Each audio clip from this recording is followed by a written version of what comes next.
A lot of crazy energy flying around in the world today. I imagine you're aware of the continued, like, toxic masculinity debate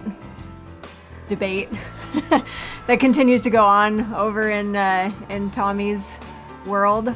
I had to stay out of his stream mostly, but like I live in this house with him, and it's a lot of energy that Tommy is sort of championing, and I'm so proud of him for doing that. I get really overwhelmed and conflicted a lot of the time because there is so much that we need to change in the world, and I swear I'm gonna get into the GTA update. I'm super looking forward to it, and I've been thinking about how important joy and connection and like entertainment for its own sake, how important that is. Like, we don't have to feel guilty for spending free time just enjoying ourselves and, you know, connecting through video games in whatever ways we do that. Sometimes I run this storyline of guilt, like I should be doing more to change the world or something, but that's nonsense. Like, what we're about to do is spend the whole night playing GTA, and whether we switch to another game or whatever, hanging out in community. That's amazing and important. We're not letting the world down in any way by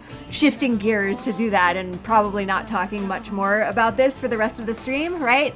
But I just have to share a little bit of what's been going on for me internally as Tommy has been sort of standing up against this culture of toxic masculinity that is going on. And it's nothing new, and it's really common in the video gaming world, among other places. It's not the only place, but there's like several problems. In this age of social media, people often want to create content just to get the click and the like, and just to I don't know, get people to react or something. And I think that's really dangerous, because a lot of these topics are actually important on a deeper human level. They actually cause people harm and have the potential to make the world a better place and connect us more meaningfully as humans. It's not just about engagement and getting somebody to turn on and watch and click the like button or whatever. Toxic masculinity is harmful to humanity, and it's important that we stand up and speak out against it.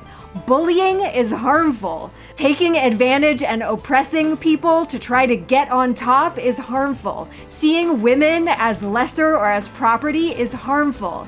Pitting men against each other and making men who don't have huge, strong muscles and aren't willing to talk up and interrupt and yell over other men, that is harmful. This culture that people like Andrew Tate, and it seems like people like Faxity, I guess, and a lot of people in the Fortnite world and the video gaming world try to do, that is harmful. We need to, in all areas of our lives, be aware of this and stand up against it and look in ourselves, right? That's part, like, I don't have all the answers, obviously, but I know that part of the way forward is engaging in self-care and self-reflection and getting to know ourselves more deeply so that we can accept ourselves and be in touch with our inner truth so that we can share it with each other. Like, that's one of the core ways that we can connect more meaningfully as humans. We shouldn't have to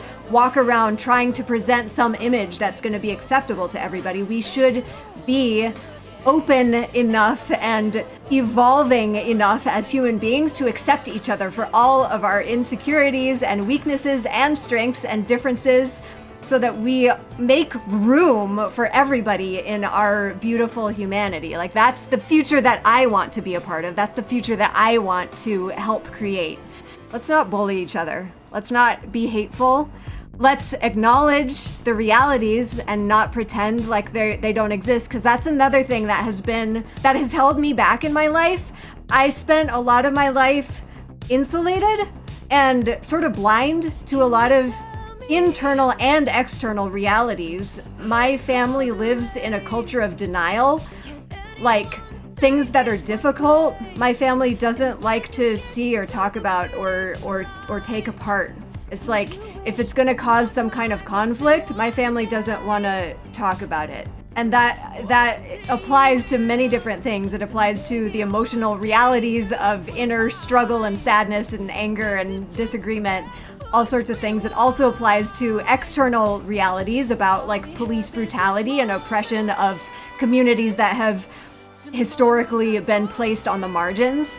And we need to do our best to educate ourselves and become aware of these complex realities, because it's not going to help to just pretend like nothing is wrong. It also is not going to help to dwell in a feeling of helplessness or hopelessness or negativity about, wow, so much is wrong with the world that how are we ever going to fix it, right? We have to find a way to stay grounded and rooted in hope, but it can't be an ignorant kind of hope. We can't just stay hopeful by pushing away and denying all of the things that are wrong. And again, I don't know how all of this comes together. I don't have the answers, but I do know that there are all of these conflicting truths that are equally real.